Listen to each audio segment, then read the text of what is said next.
Good morning guys, welcome back to the channel. This is going to be a little vlog, little random video on the FRS.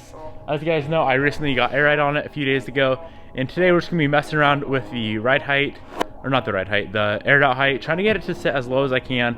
I know I'm going to run into a few issues, front and rear, so let's jump into the video. I'll show you what I'm running into right now. I already got this fender pulled off, the over fender. I'll show you what I'm running into. The issue I'm having right now, I don't know if you guys will, I might have to jack it up so you can see. Yeah, let me jack it up real quick so you guys can see what it is sitting on. But this is as far aired out as I can go in the front as of right now, which is not that low. I would prefer about 3/4 to an inch lower, but let me jack it up. I'll show you why I cannot physically go lower whatsoever with this car as it sits. So in the front, when I air out, it is hitting on this right here, pretty much like the frame of the car. I could trim a bunch of that off and rebuild that whole section, but that would be so much work, guys, that I don't know if it's really worth doing. One other option I have is going with a smaller tire size. These are already pretty small. These are 255/35s. I could drop down to a 30 series, which would probably give me another, I'd have to do the math, maybe like 1/4 to 3/8 of an inch. I don't know if it would give you much more than that. So I don't know if that's worth it. But for now, I'm just gonna roll with that. That is not bad at all. The rear, also I'm having a little issue. This is as pretty much as low as I can go in the rear as well, which is about the same as the front, which is not a big deal. And the rear issue is the upper control arms are hitting the frame, which no one else seems to be having the issue. No one else really seems to be having that issue of the upper control arms hitting the frame. I've talked to so many people with these wide body FRSs that are BRZs that are on air. They're tucking lip defender on the rears, and no one else is having the issue. So I'm really wondering why this is the only car that's having that problem. The only thing I can think of is I am running the Stance V2 lower control arms, and they lower the rear 60 millimeters, but I don't understand how that would affect the travel of the upper control arm. So what I actually did, I picked up a set of new lower control arms online, and these are just like factory, but they're adjustable. These don't lower it at all, so I'm gonna throw those on one of these days. Maybe I'll do that today, maybe I'll do that right now, I don't really know. And I'm gonna see if I can air out farther with those on, but I still don't understand how the lower control arm would affect the travel of the uppers.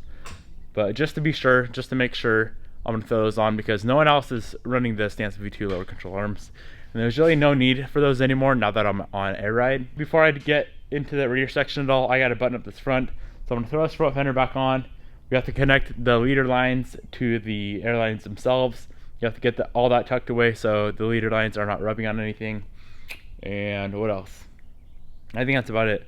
So let's go tuck this front end up, get it all buttoned up, and then we can move on to the rears. One more thing I'm actually gonna do while I have this wheel off, I'm gonna measure that hub, measure the wheel, and I'm gonna order some hub-centric, what are they called? Hub-centric rings. So, because these are not factory wheels, of course, the hub bore on the wheel is actually different than the actual hub diameter on the hub itself. So the wheel doesn't necessarily sit 100% centered, which it would if I had the hub-centric rings on there. So I'm gonna get it measured up and order some rings. They're like $5, and I think they're well worth it.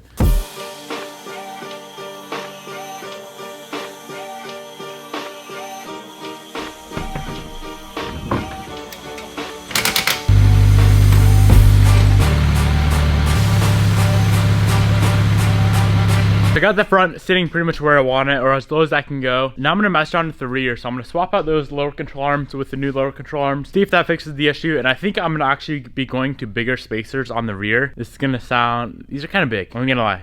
I'm going to 2-inch spacers in the rear, and then I'm gonna take the 1-inch spacers from the rear, throw them up front, just so when I air out, I can have just a little bit of camber. Right now it's pretty much nothing at all. And I think when you air out and you're sitting pretty low and you have no camber, it looks kind of funny. Eventually I kind of wanted to order a new set of wheels that aren't as wide with less offset, so I can go smaller tire, so I can air out farther. But anyways, that's for a whole different video. Another story for another video. Right now I'm gonna jack the rear of the car up. And don't mind the trunk, guys, we're gonna be building a trunk setup someday. We're gonna jack the back of the car up, swap out those lower control arms. So I'm swapping this arm right here. This is called the lower control arm. As you guys can see, this one comes out, goes down, and then back up to the hub. This one is just flat, and that's how that lowers it. If you guys wanna see a super detailed install video of how to do lower control arms, I'll throw it up in the top right-hand corner, right up there. I'm gonna get these swapped out, get these wheel spacers on, get everything measured up, and see what happens. Let's drop it down, see what happens. Okay, it didn't change anything at all. I think it went opposite way. I'm gonna jack this up and then mess with the air shut itself, slam that all the way. The rear bags are fully maxed out.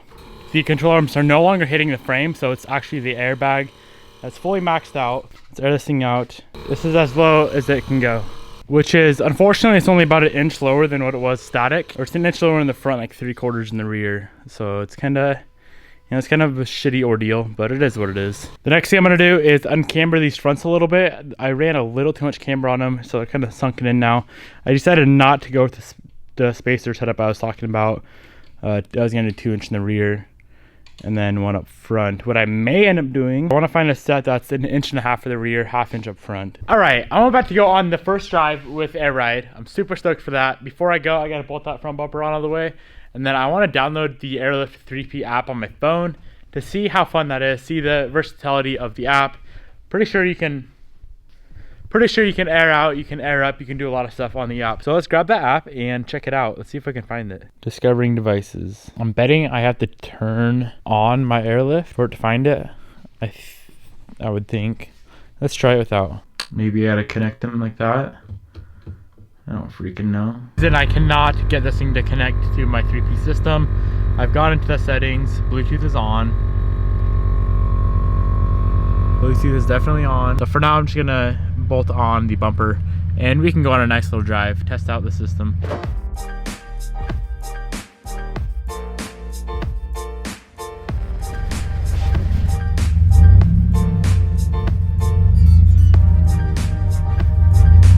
Yay, the first time airing up to get out of the shop. Let's see if I can even air it high enough for that.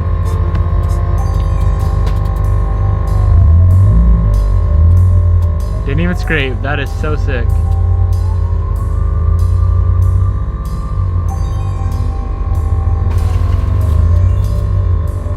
Gotta drive pretty slow because nothing is bolted down on my trunk right now. My compressor, my manifold, which is very expensive, and the tank, none of that is bolted down, so I'm gonna go take it easy.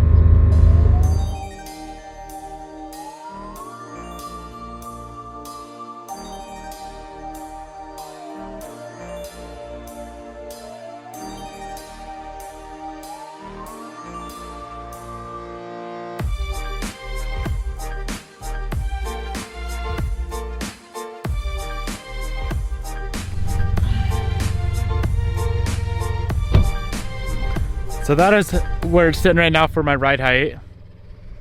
Let's air it out and see how it looks.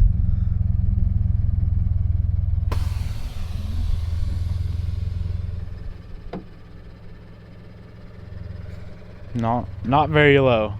I've seen other guys go so much lower on air, like my homie Jordan's way lower, but so far so good. I'm really enjoying it, other than the 2 issues I'm having. 1, can't go very low. Number 2, the controller or my phone is not connecting.